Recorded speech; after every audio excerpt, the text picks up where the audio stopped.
Welcome to the Manager Matt podcast show. The show is designed to give you solutions to your day-to-day management and leadership problems. It's hosted by Matthew Haddock, a frontline manager and leader with over 25 years of experience. If you're ready, then let's get on with the show. Welcome to the Manager Matt podcast show. This week I want to look at how to give out bad news, what's the best approach, and how to make sure the business keeps going. So let's get on with the show. Let's start by saying nobody likes giving bad news. It's not what we jump out of bed for in the morning as managers, a run to work. But giving bad news in a business goes with the job. And as leaders, we need to make sure we can give that message the best way we can. Now, you can't always be there handing out the rosettes for first place, so be prepared and well drilled will help when it comes to giving out bad news. Now, you will be able to get the hang of doing feedback because you've already gone into that. So let's remember that this isn't around feedback. That's totally different. This is when we're into a new world of actually giving the real bad news to the person and the fact that they're going to have some changes that are really going to affect their lives. Now, these life-changing things, such as redundancies and closures, are going to be a little bit different to your normal feedback, where both of you have that kind of interaction of, can I give you some feedback? And obviously, we've said before in some of the other casts about the fact that someone might say, no, I'm not interested in the feedback at this moment. Now, this isn't going to be that case. You can't say, can I give you some feedback? And then go, actually, by the way, you're going to be made redundant and we're closing the factory. That's not really how it works. Now, it's not a weekly thing. Let's be sure about that. You know, there is going to be times where you are going to have to give bad news, but it's not something you're doing all the time. That's why it's done so badly by people, is because they don't have the chance to really do it and practice it. And it's not something you can easily practice in regards to the fact that when you're doing it for real. So that's where you've got to really be able to drill and use some tips I'm going to give you today to try to give those bad news in the best way possible. And remembering that these are going to be life-affecting changes to that person's livelihoods, could affect their families and even the communities around the areas where you work. So you need to make sure you can get this message over in a really correct and proper way. As professional managers, I'm sure you understand that that's what's going to be expected of you. Now, you are the face of the business. So even though some of these changes might not be something you agree with, they are something you're going to have to deliver. It just goes hand in hand with the job. And in some of these instances, it could be affecting you as well directly. So there's always that thing in your mind that actually this announcement could be about affecting directly yourself. So you've got to make sure that you're hitting these right notes and keeping that public image. Really difficult sometimes, you are human. I know people don't think it, but managers are human. So when you're going to be hitting and delivering bad news, it could be affecting you. You're going to have to make sure you're doing it with that right way. And of course, there's always going to be a good and a bad way of doing it. And I think we've all been at businesses where someone comes to the front, rolls out a piece of paper and script, and then walks off the stage or out of the meeting room, and you're just left shell-shocked. So you've really got to be going and making sure that you're delivering this in the best way you can. Now, let's have a look at how we're going to do it then. So we're talking about two ways that we can really do this. There's going to be changes that are in yourself. So these are maybe changes you are putting forward yourself. So it's made by you or by your team. Or there may be some changes that are actually done from higher and a higher input, which is again around strategical or business directional changes. Now, both need to be delivered in a certain way, but both will have slightly different approaches how they've done it. So when it comes to it, how do you do these things? So let's start by looking at a change from on high, which you have to roll out, and you've not necessarily had a massive input. So let's look at it. Normally it's going to be a formal process. So that's right. So there's going to be some formal process. It usually involves some sort of timing. In this case, you may have to read out a prepared, for yourself, a pre-prepared set of notes. So you may have to read something off a script. Not ideal for me. I'm not really a script person. But in these instances, these are things where you will have to use a script. So what you will need to do is practice. So when you get this script or the note, I would suggest you go and actually do some practice of it. And I know this sounds strange, I mean, well, I am talking to a microphone on my own, so I do know about practice these days, but you need practice at reading it out. I remember a time when I had to give an announcement out to a group around a redundant situation, and I actually stood in a toilet practicing it out in a cubicle because I needed to get it right in my head because I was going to be reading this out. Now, you need to set that time as well. You're going to have to set some time to do the announcement. So when this is going to be affecting large people, you've got to make sure you set time. But remember, don't get too far ahead of yourself. If you pick something in your diary and put it in, right, next Tuesday we're going to have a massive announcement or major announcement coming, you're going to get everyone panicking. You can't do that in a business.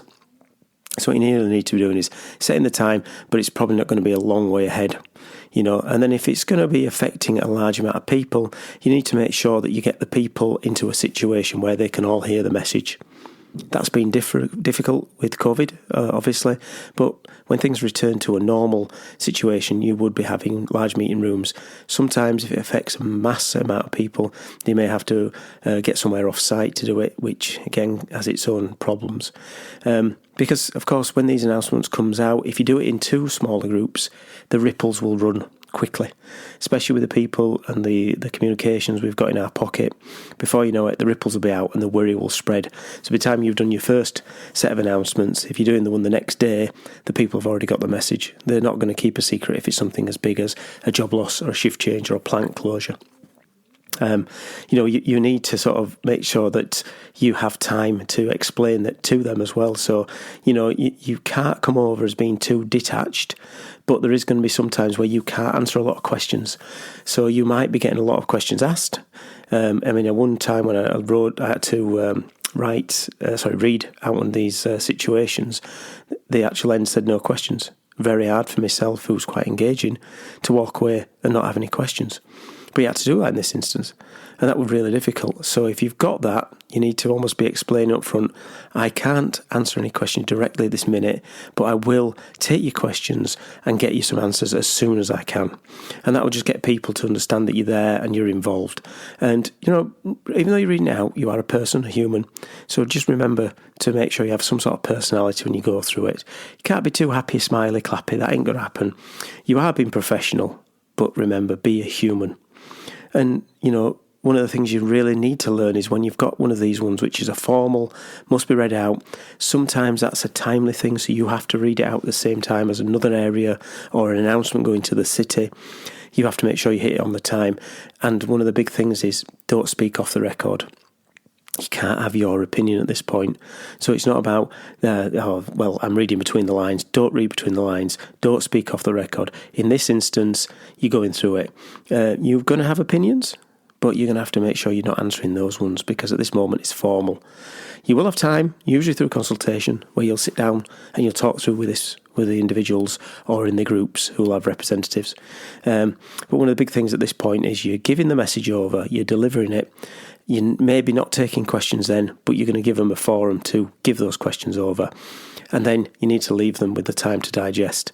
And that would mean if you're looking at from a production point of view, you might have to not make anything or not run the department for the end of the day. Let people go, let them digest it, especially when it's big impacts like closing, moving over shores, things like that. So time to digest at the end is very important for people. It is going to go through a cycle in these things.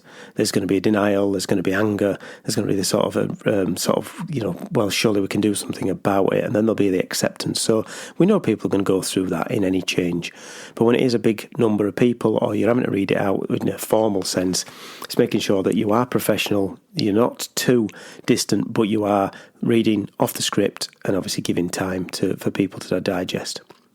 Now, when it's made by you, very similar process. You're going to still have to lay it out. You're still going to have to go through a process of identifying a time, all the things we've said, but it's your plan. And so you might have a little bit more involvement in there. You still have to be able to control what you're doing. There is going to be a start and an end. You don't want to turn into a bun fight when you've done it yourself, but you might have a chance to get some challenge from people, and there may be more conversation both ways. And one of the things I've found when it is something that you can do is the big thing is with people and in any walk of life is to start with the why. So why are you doing this? Why is this change important? Now, be careful with some of those things because it'll still have a big impact. And people, you're saying, we're doing this because it is going to do this, that and the other, and it's going to revolutionise this. But as soon as they've heard that they may be losing the job, they've turned off to it. So you are starting with why, but don't expect people to understand the why. They're not going to go, yep, perfectly right, Matt, boss, that's it. I'm glad you've said that way now. Yeah, I'll get my coat. Where do I leave? They're not going to do that. So, there is still going to be denial, still going to be anger at this, but you're going to have more control with it being yours because it's your plan. And overall, people want to know how it will affect them. They're not interested about the constricted market forces in the Middle East or the consumer changing preferences expected to hit in Q3. No, it's, am I going to have a job? Will I be able to look after my family? Am I going to be able to go with my mates on holiday? You've just got to be careful and make sure that this is people. If the place is closing and you're having big redundancies, this is going to massively affect them. And as a manager, you're going to have to try and support that next step as you go through. The first thing is obviously delivering the message, as we've said, but the next thing is where do we go from here? You may not be saying a lot in that first meeting, but a lot of the silence will be filled pretty quickly. So it's a time to make sure that you've got that second stage in, that people will be able to listen to what you're saying, but understand that you are a person, you're a human, and you're really trying your best to look after them. It's good if you've got relationships with these people in regards to you being there a while, you understand. But don't play on the fact is, I'm in it as well, guys, I'm going down the road, this is going to affect me. Because at the end of the day, they're just going to turn around and go, you're a manager, you'll walk into a job, I've done this for 40 years, what am I going to do? What am I going to do? So there is going to be a lot of that going on in the heads. So you've got to be playing both sides. A strong team around you helps, so if you can get your senior team on board with you, have them in the meeting with you to answer certain questions, it's always good, because when you sat at the front or stood at the front as the lone messenger, it's a very lonely place. And leadership and management can be a lonely place. So get the people around you. If there is someone coming from head office, you're going to have to make sure that they understand the culture of the place, how it works. It might be the first time some of these people have gone through something as formal. So it's going to be a real shock. And the aftermath, the ripples will last long. So you are going to have to remember that these guys will pull through. The teams that are underneath you are usually good guys, and they're not just going to pack up the bags and go. But remember, some of those with short services, if it is going to be about leaving, they may go pretty quick, because why stay, especially if there's no package or anything for them to stay to. So, when you are giving these messages, you've got to be stepping yourself 2 or 3 steps ahead. What's the next stage after this? Not just in the consultation and the questions, but also, how do I keep my business going? How am I still going to deliver the results? So what is your contingency? So it's good to go through your senior team after the first announcement. What's it going to look like if we lose X, Y, and Z? Who would be able to backfill? What can we do in the short to middle term to keep the place going? It's unusual if the whole place to stop overnight. These guys have still got the wages in the pocket, so they're not going to go walking away, because they still want to, obviously do the things they're going to do. And especially if guys have got longer service, on the reverse, you might have people thinking, wow, brilliant, I've only got 5 years to retirement, I'll take the money now, happy days. And these are the ones that are probably going to have to lean on heavily if it is a major things like closing, you're going to have to rely on. If it's things that are lesser, then you want to get advocates anyway. People are on board with the change who, might be people leaving due to automation, due to changing circumstances. But the guys who stay, you want to make sure you're getting the cream of the cream and they're pushing through the next stage. So that's what you really want to do when you do these announcements. So let's have a quick recap. It's not the greatest place to be, but you're a manager and it's going to happen. You're going to have to make sure that you're being professional on both instances, when it's yours or somebody else's. Give it the time it needs and the practice it needs to go through it. So don't be rushing it. Make sure that you are being professional, but be human when you're delivering it. Don't go off script. If there is a script, answer the questions. And make sure you're setting yourself up for the next point. And that might be for a consultation, the next set of meetings and question answering or question gathering. Or it might be just as round as making sure your business keeps going. Okay, thanks for listening. Now it's over to you. You have the background on why it works. You have the context, how it will deliver results to you. You have a step-by-step guide. Now it's up to you to take action and start seeing the benefits. So what are you waiting for? Do it. Nothing comes from nothing. Okay, that's it for Manager Matt this week. Thanks for listening. Goodbye. Thank you so much for listening to this Manager Matt podcast. We hope you found it interesting, helpful and actionable. One last thing, please leave a quick review on iTunes or with your podcast provider, as it helps to spread the word of Manager Matt. If you haven't already done so, please subscribe to the podcast, and if you did like anything in particular, send an email to managermattpodcast@gmail.com or visit managermatt.co.uk for more content. Feedback is a gift, so let's keep giving. See you next week.